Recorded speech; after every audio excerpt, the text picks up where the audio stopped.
Our story opens in the year 1951.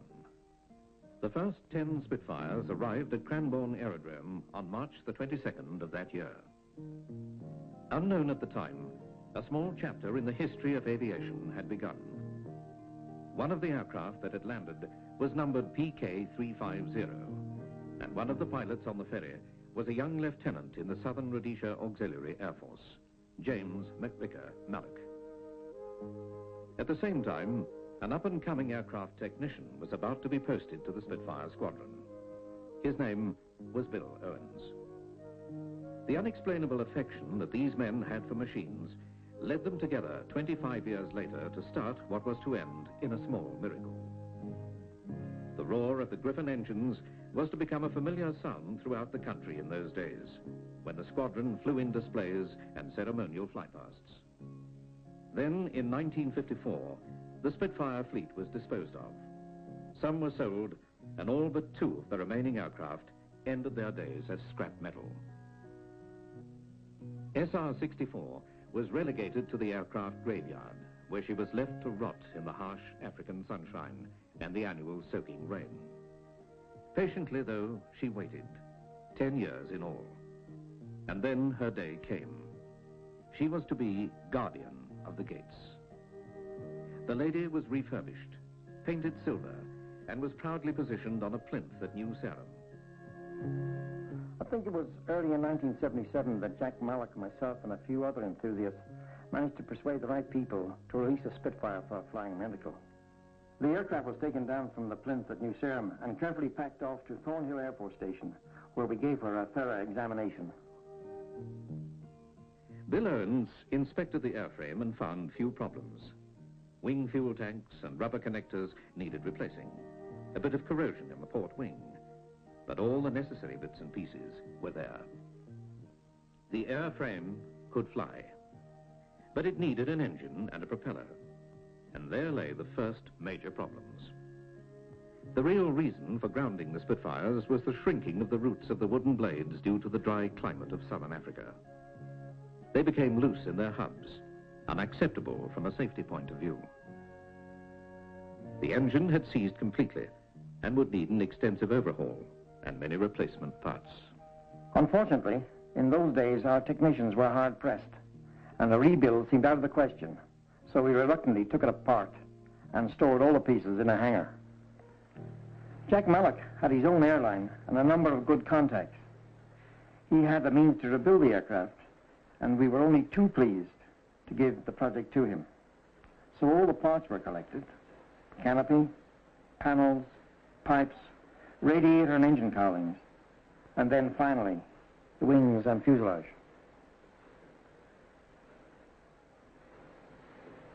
The first intimation that we had that the Spitfire was no longer fiction but fact was when Captain Malloch came and informed us that the Spitfire was arriving that particular day.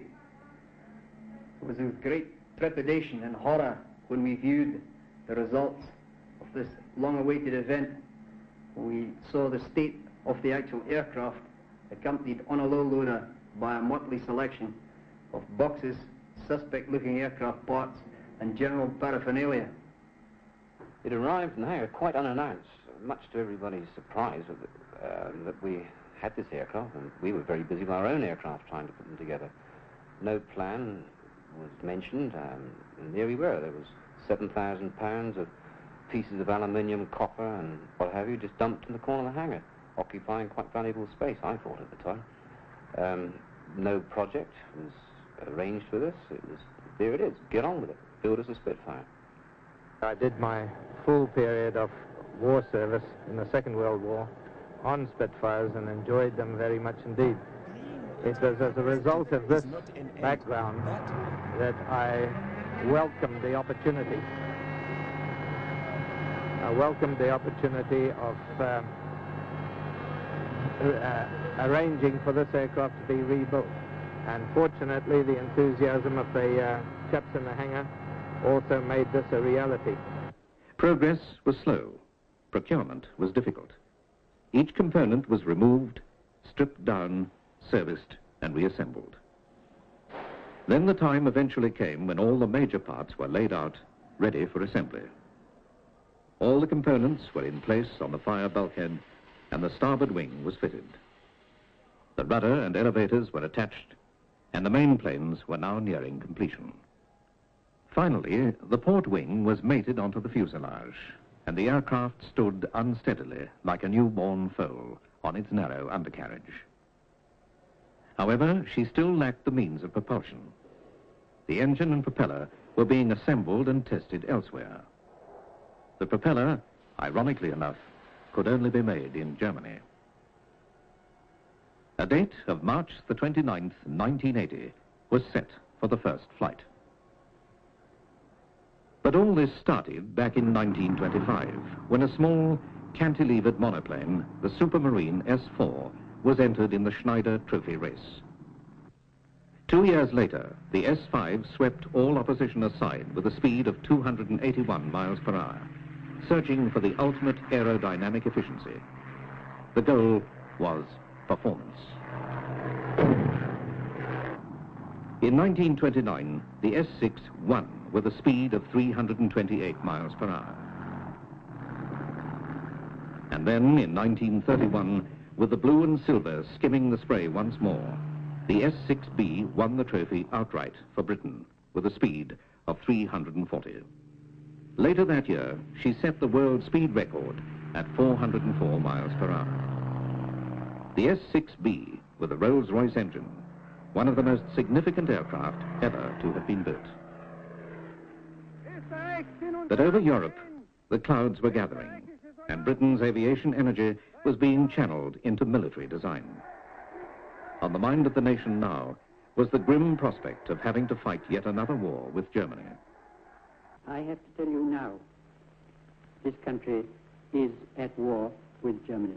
The earlier experiments with seaborne fighting planes had paid off. The S-6B had now become the Spitfire, with a Rolls-Royce Merlin engine. Does history record the like? One piece of engineering with a graceful design that made it attractive in all aspects of flight. And as it rolled and looped, it showed off its pretty dihedral and its beautiful elliptical wing. Yet this delicate little aeroplane had the devastating firepower that was to help bring a nation to its knees.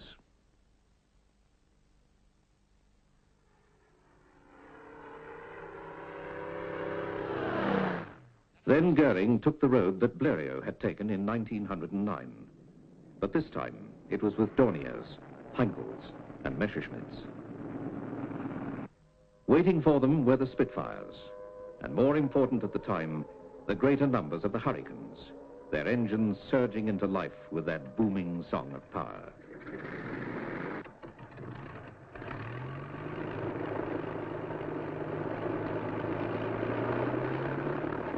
Up from the fields they rose to meet the foe in what was to be the fastest fighting the world had ever known. The Battle of Britain. Here is the midnight news, and this is Alvar Liddell reading it. Up to 10 o'clock, 175 German aircraft have been destroyed in today's raids over this country. Today was the most costly for the German Air Force for nearly a month. In daylight raids, between 350 and 400 enemy aircraft were launched in 2 attacks against London and southeast England. About half of them were shot down. It was officially announced that by 10 o'clock tonight, 175 raiders were known to have been destroyed by our fighters and anti-aircraft gunners. And as London burned, the citizens took courage. They had won the first battle in history where the issue of invasion had been settled in the air. But that was all a long time ago. March the 29th was getting close now. The engine and propeller had been fitted and final adjustment made to the timing and carburetor before the engine ground runs. Then to the completion of the painting.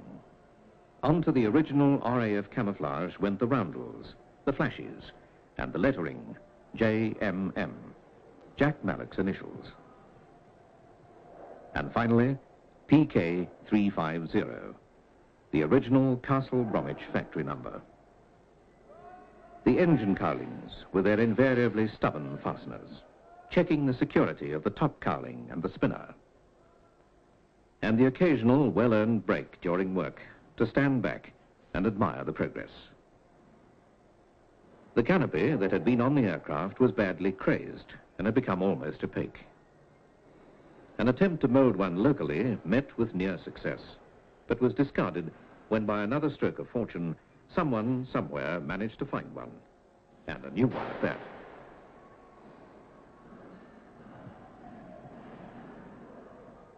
And with the grave risk of damaging the precious canopy, the pilot's seat was maneuvered into place and gently lowered into the cockpit.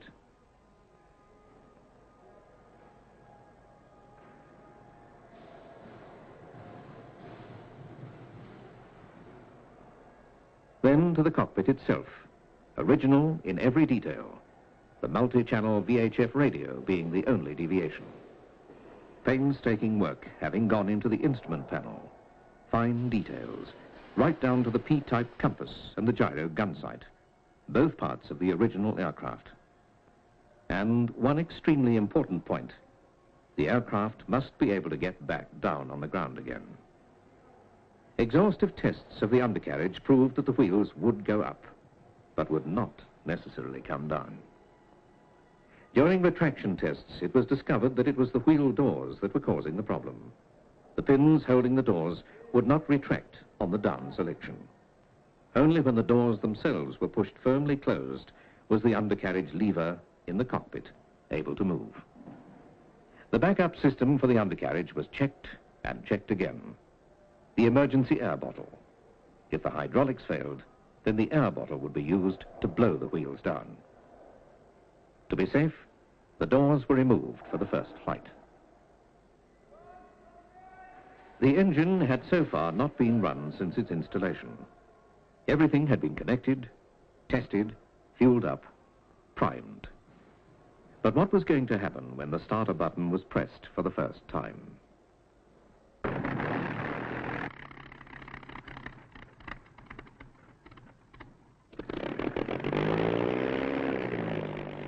It was during one of these ground runs that disaster struck. The rat temps rose rapidly, the relief valve could not take the pressure, and the pipe burst. All the precious glycol spilled out onto the hard stand. A sad day for the ground crew, and yet another setback for Jack Malloch. This was a big disappointment because it was practically our entire stock of glycol at the time. The engine wasn't damaged in any way, but we did get a big fright as to whether we might have overheated it. Didn't really set it back because I was able to get some more glycol, and the engineers were in the meantime able to make further adjustments that had come to notice. And finally, the taxi tests themselves.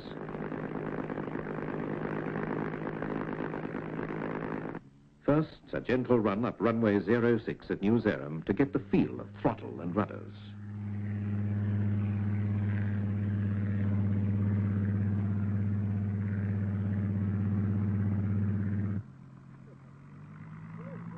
And then back down again with a little more throttle and a little more confidence.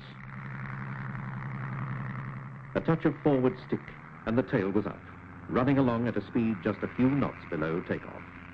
Beautifully controllable. Jack Malloch was now satisfied that the aircraft would fly. All systems were go. The deadline of the 29th of March had been met.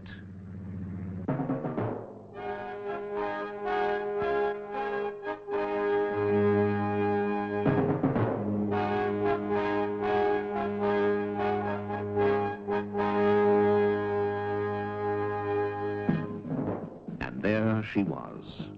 2.5 years of dedicated work and technical expertise. The Spitfire Mark 22 with the Rolls-Royce Griffon engine. She last flew 26 years ago and was about to take to the air once more.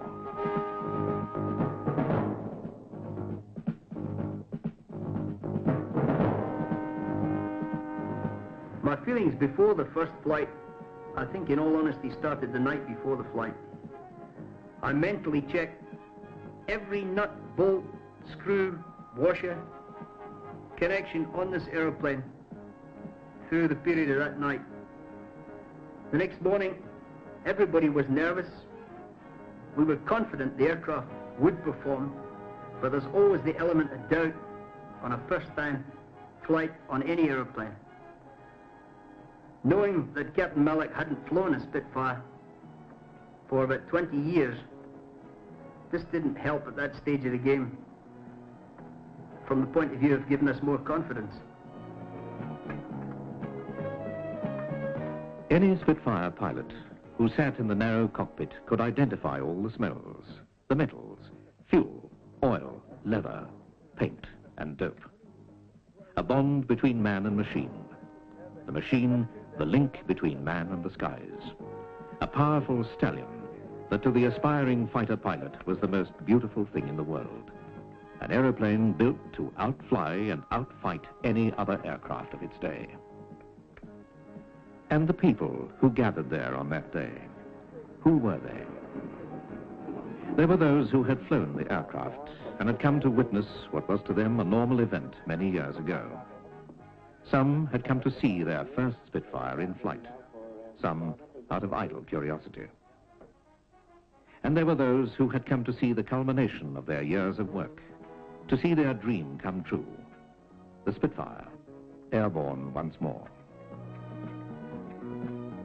Prior to the flight, we took Captain Malloch quietly into an office and briefed him, had a chat with him, calmed him down, because he was very, very nervous, and we gave him the option of calling it a day if he wished. With no loss of face, we would go and make the aircraft unserviceable, put it away, and choose another day. Well, this flight was supposed to take place with just a half a dozen people present, and in actual fact, it turned out to be quite a picnic. There were over 200 people there. So the pressure was on, quite unfortunately, and it was on at the wrong time. Here we were, a rather nervous pilot, two nervous blokes, and 200 people expecting something. So Captain Malloch said yes, he would take it.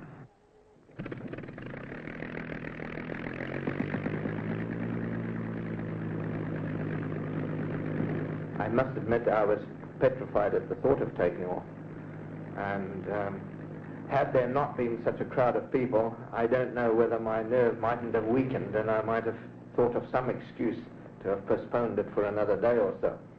Although ultimately I was determined that I was going to get the aircraft airborne. Tower from Spitfire, are we clear to enter and high-speed run, please? Come it up, you're clear to cross now. As far as any feeling of writing the aircraft off, strangely enough, this did not worry me. I was quite sure that if I got the thing airborne at all, that I would be able to get it back down again.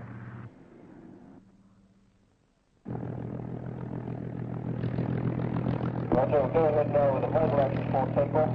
Check this trim, the elevator and rudder neutral. And check the fuel again, the cockpit, the main cock on and booster cock on. Flaps up. Affirmative. He's now ready for takeoff. I'm the Spitfire to tell you, clear for takeoff when ready. Thank you.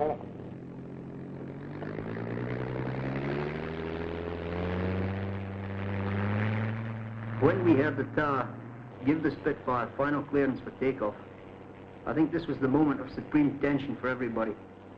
How were our guesses going to pay off at that particular time? Had we guessed right or had we guessed wrong? And if we'd guessed wrong, how far out were we? This was the only time we were going to find out for sure whether in fact all our efforts were going to pay off or whether we were going to have a disaster on our hands. Undercarriage is still down at the moment.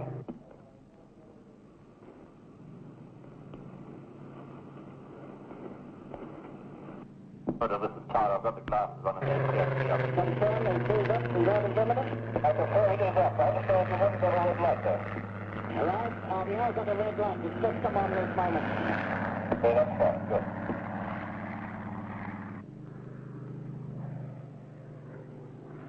Spitfire for ground.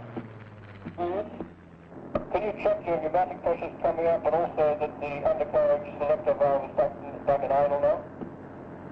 Affirmative, the 39 off. And your pneumatic pressure in that building? No, not at all. The figure, please. Negative, negative, and it is now at 100. Okay, copy.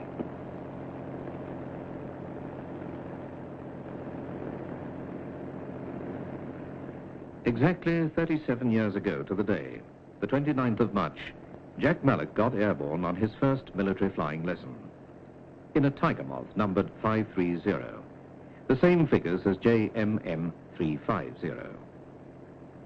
Sent to the Middle East after training, he became a member of number 237 Rhodesia Squadron and spent a number of months strafing convoys and giving top cover to shipping. It was during one of these ground attack sorties that he was pounded by ground fire. The glycol tank was damaged, and without coolant, the engine soon seized. On bailing out with a flak-damaged parachute, he landed in a snowdrift and broke a leg. He was picked up by the partisans, cared for by nuns, and was eventually flown out from his mountain hideout by an Italian pilot in a captured German aeroplane. After a short period in hospital, he rejoined his squadron. Happy with the trim and the control responses of the aircraft? Believe it or not, I cannot trim out sufficient left rudder. I've got to keep left rudder on with the trim fully forward. Okay, copy. I altitude now 14,000 feet, and airspeed at the moment 200 on +3 feet. So we copied that.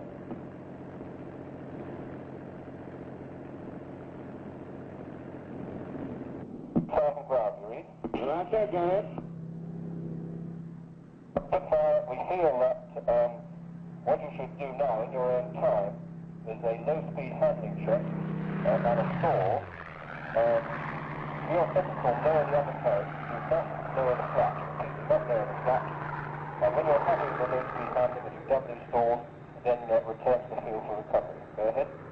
Roger, okay, I've got to pull back now and do a straight stall now. Straight stall at, sorry, let me count it. 65 at an altitude of 12,000. Copy to 65, confirm that was clean. So clean stall.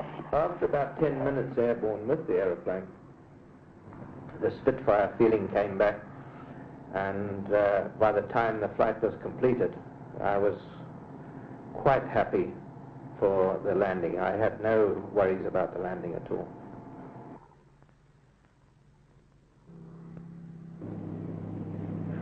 Spitfire, confirm your air pressure is still holding at 100? Yes, it's holding at 100, but not climbing at all. So, Roger, you must not lower your flaps now until you're ready to land, because we're a little concerned that your pressure is as low as that. Affirmative, understood. Spitfire to ground with your low-speed pass at the taxi strip. So copied. When you've done that, we'd like to recover you, and once you've done your low pass, stand by and we'll give you a briefing on what we want you to do.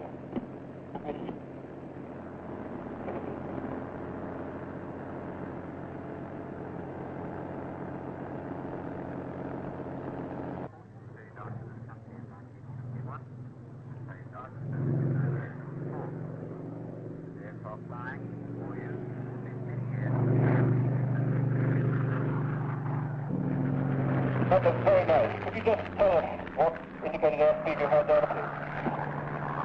Airspeed was 270 knots. Okay, copy. Thank you.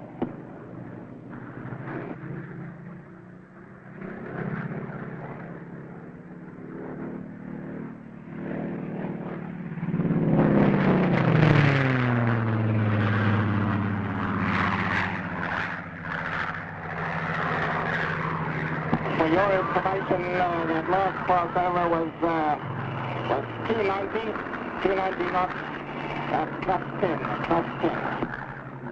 Copy, thank you.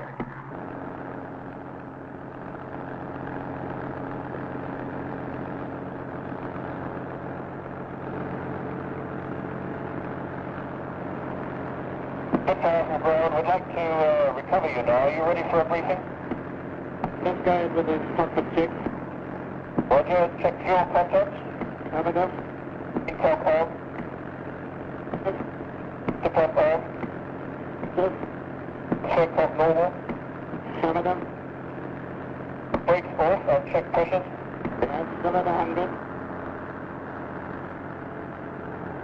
Okay, wheels down now. Going down now. Let's try this propeller to 2600 RPM again. Affirmative. And coming in on final. Right, and where are the flaps?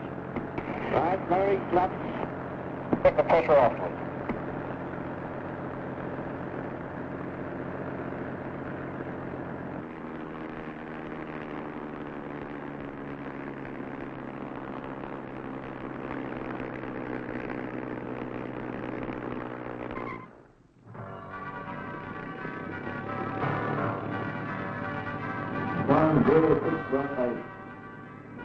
Flight power, air pressure?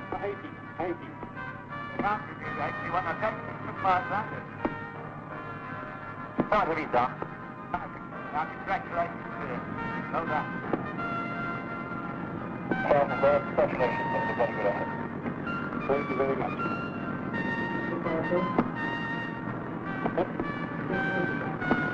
A pleasure. Thank you. Well done, Jack. Thank you. When the aircraft came in and stopped, I got up on the wing to help Captain Malloch undo his harness. The feeling of absolute euphoria that here was our airplane back, he was back, everybody was in one piece. The feeling of achievement then was absolutely tremendous. Everything had been a success then, and it was all worthwhile. Immediately after the flight, everybody was involved in the technical problems and the congratulations, and everybody at that stage of the game was really buoyant. And I think the feeling of achievement then, that we'd actually taken this antiquated piece of equipment, nursed it, cursed it, kicked it, eventually got to the stage where it was a real challenge, overcome all the problems, and saw the thing actually fly.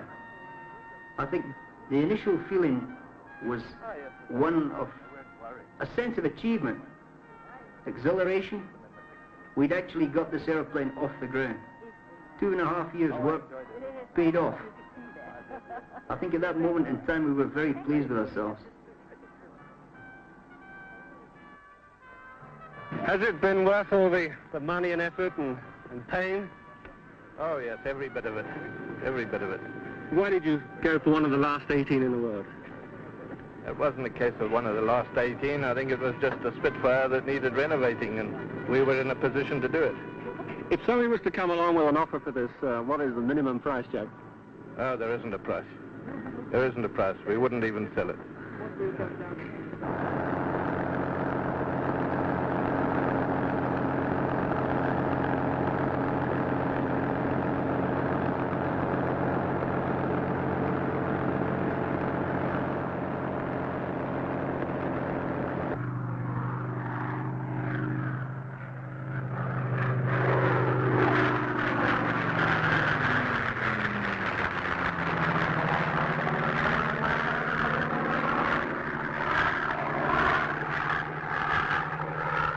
One cannot look back on the Spitfire without recognizing it as being unique in aviation history.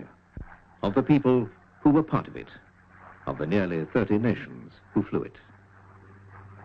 There are but few of them left now, and all of them lovingly cared for.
moments after these scenes were taken, the Spitfire flew into an unexpectedly violent hailstorm and was lost.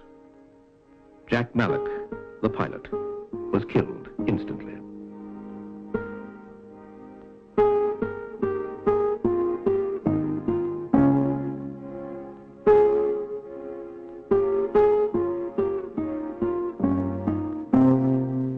Oh, I have slipped the surly bonds of earth and danced the skies on laughter-silvered wings.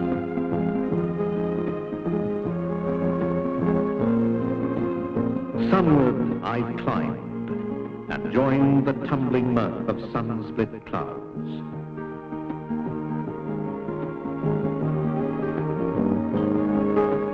And done 100 things you have not dreamt of. Wheeled and soared and swung high in the sunlit silence.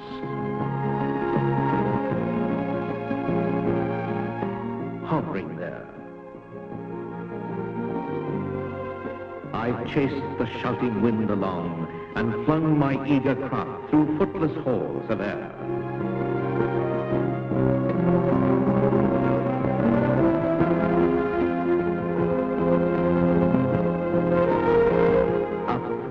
Up the long, delirious, burning blue, I topped the windswept heights with easy grace, where never lark nor even eagle flew.